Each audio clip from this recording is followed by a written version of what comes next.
The dead woman looked exactly like me because she was me, my identical twin sister Maya, who had been missing since we were teenagers. But Maya hadn't died by accident. She'd been murdered because she was about to expose the people who had kidnapped her 15 years ago. And now that I'd found her body, they were coming for me next. My name is Diana Washington, and I've been an emergency room nurse at City General Hospital for 10 years. In that time, I've seen countless tragedies, from car accidents to overdoses to violent crimes. I thought I'd become immune to the shock of sudden death, prepared for anything that might come through our doors. I was wrong. Nothing could have prepared me for pulling back a morgue sheet and seeing my own face staring back at me, lifeless and cold. Finding Maya's body wasn't just the end of 15 years of searching. It was the beginning of a nightmare that would force me to confront the darkest chapter of our shared past and the people who had torn our family apart. This is the story of how discovering my twin sister's murder led me into a web of conspiracy, revenge, and danger that threatened to destroy everything I'd built in the years since she disappeared. Maya and I were born exactly 3 minutes apart on a cold February morning in Detroit. As identical twins, we shared everything. The same face, the same laugh, the same dreams of escaping the poverty and violence that surrounded our childhood neighborhood. We were inseparable growing up, two halves of the same whole. Maya was the bold one, always pushing boundaries and challenging authority. I was the cautious one, always trying to keep us both out of trouble. But we balanced each other perfectly, and I couldn't imagine life without her. Everything changed on the night of our 16th birthday. We'd celebrated at Rosa's Diner, a small restaurant where our mother worked as a waitress. It was nothing fancy, but Rosa had made us a cake and let us feel grown up for a few hours. Maya had been excited about something she wouldn't tell me about. She kept checking her phone and smiling mysteriously. "I have a surprise for you," she whispered as we walked home through the dark streets. "Something that's going to change our lives." "What kind of surprise?" "I can't tell you yet, but tomorrow everything will be different. We'll finally have the money to get out of here, go to college, make something of ourselves." I pressed her for details, but Maya just smiled and said I'd understand soon enough. We never made it home that night. A black van pulled up beside us as we walked down Crenshaw Avenue. 3 men jumped out, and before I could react, they'd grabbed Maya and thrown her into the van. I screamed and tried to run after them, but one of the men hit me with something hard, and I collapsed on the sidewalk. When I woke up in the hospital 6 hours later, Maya was gone, and she'd been missing ever since. The police investigation into Maya's disappearance was perfunctory at best. 2 black teenage girls from a poor neighborhood weren't a priority for Detroit PD, and after a few weeks of half-hearted searching, the case went cold. "Girls like your sister run away all the time," Detective Morrison told our mother. "She'll probably come home when she gets tired of whatever adventure she's on." But I knew Maya hadn't run away. I'd seen the terror in her eyes when those men grabbed her. I'd heard her scream my name as the van drove away. Maya had been taken, and I was the only person who seemed to care about finding her. I spent my teenage years searching for any trace of Maya. I posted flyers, contacted missing persons organizations, and haunted internet forums where people shared information about disappeared loved ones. I saved every penny I could earn to hire private investigators, but none of them found anything useful. When I graduated high school, I made a decision that shaped the rest of my life. I became a nurse specifically so I could work in hospitals, hoping that someday Maya might be brought to an ER somewhere, and I'd be there to find her. For 10 years, I worked in different hospitals throughout Michigan, always watching for a woman who might be my twin sister. I became an expert at recognizing faces, at spotting similarities that others might miss. Every Jane Doe who came through our doors got my full attention, just in case. I'd almost given up hope when Maya finally came back to me. It was a Tuesday night in late October when the ambulance brought in the unidentified woman. She'd been found unconscious in an alley downtown, with no ID and no obvious cause of death. The paramedics estimated she'd been dead for several hours before someone found her. "Another Jane Doe," said Marcus Chen, one of our ER doctors, as he examined the body. "Probably an overdose or exposure. We'll do the standard workup and send her to the morgue if no one claims her." I was busy with other patients, but something about the woman nagged at me. The paramedics had described her as a black female in her 30s, approximately 5 feet 6 inches with shoulder-length hair. It could have been describing half the women in Detroit, but something made me want to take a closer look. When my shift ended at 6 a.m., I made my way down to the morgue. The body had been tagged as Jane Doe number 47 and placed in one of the refrigerated units pending autopsy. I'd done this countless times over the years, checking every unidentified woman who came through our hospital, hoping against hope that I might finally find Maya. It had become a ritual, a way of honoring the promise I'd made to never stop looking for her. I pulled out the drawer and slowly lifted the white sheet covering the woman's face. The world stopped. I was looking at myself.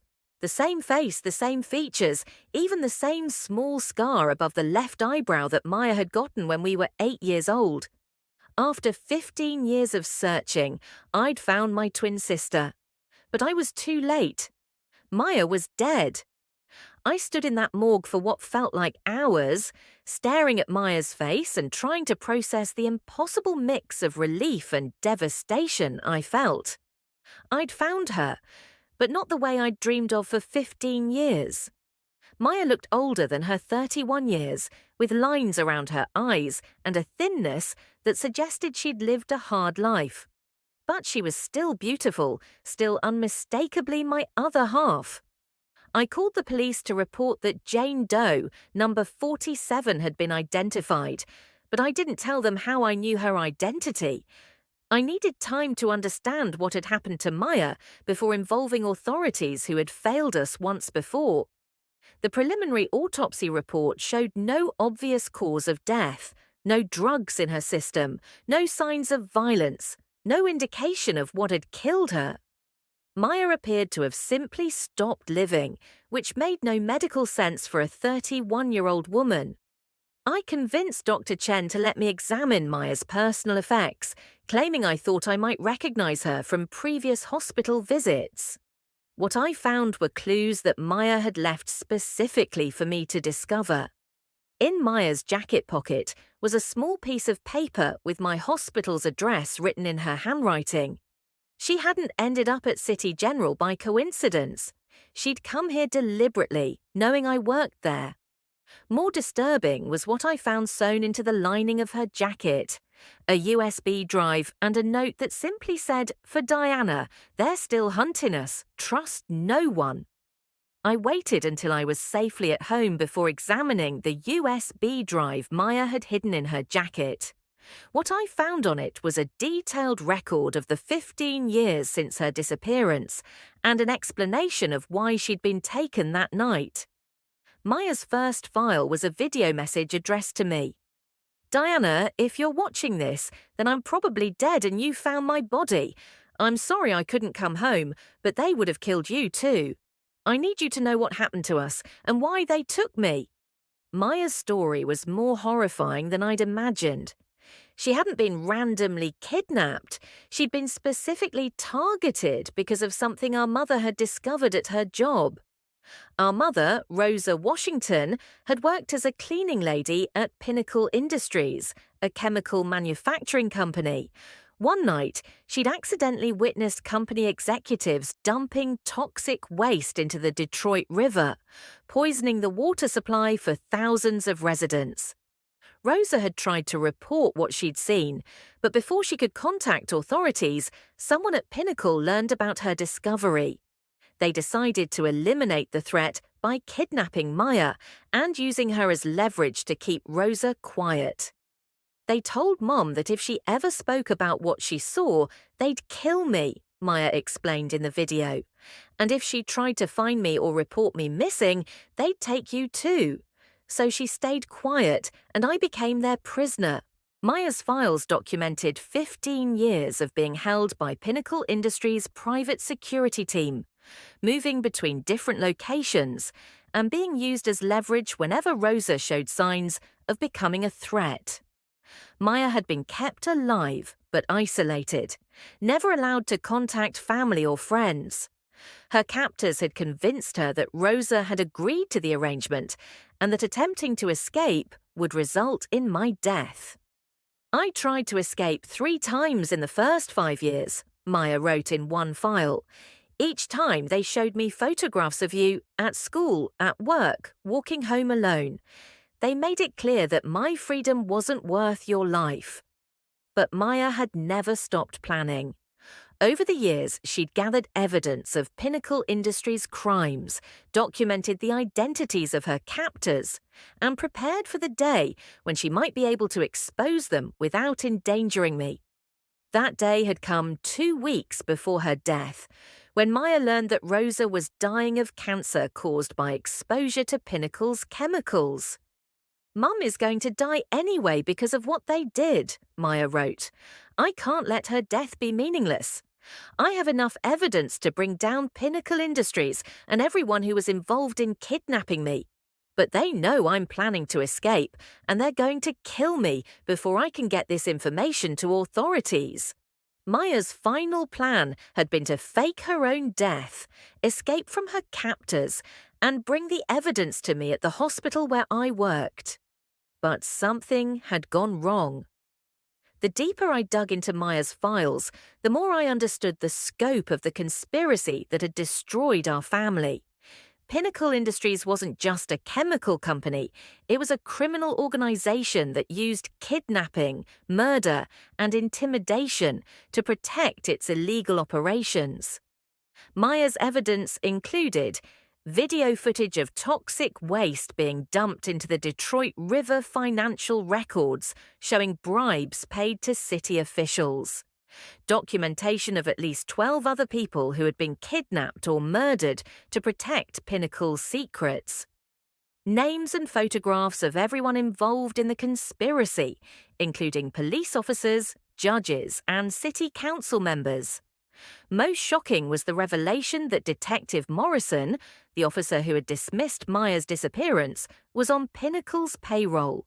He'd deliberately sabotaged the investigation to protect the company's interests.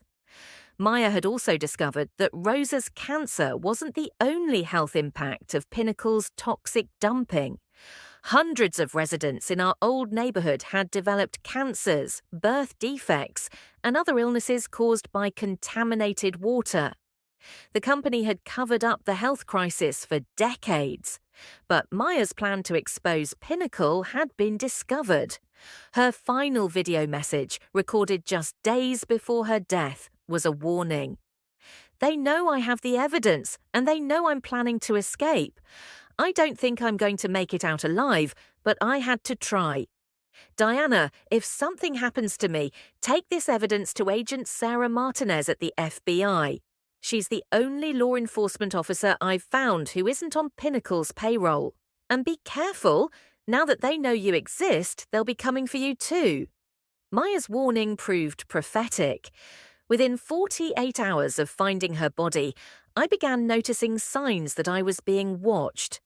A black sedan followed me home from work 2 nights in a row. Someone had broken into my apartment, though nothing appeared to be stolen. My phone started receiving hang-up calls at all hours. Most disturbing was what happened at the hospital. Dr. Chen pulled me aside during my next shift with a concerned expression. Diana, some men in suits were asking questions about you yesterday. They claimed to be FBI agents investigating the Jane Doe you identified, but something felt off about them. What kind of questions? They wanted to know how you'd identified the woman, whether you'd examined her personal effects, and if you'd found anything unusual. When I asked for their credentials, they said the investigation was classified and left.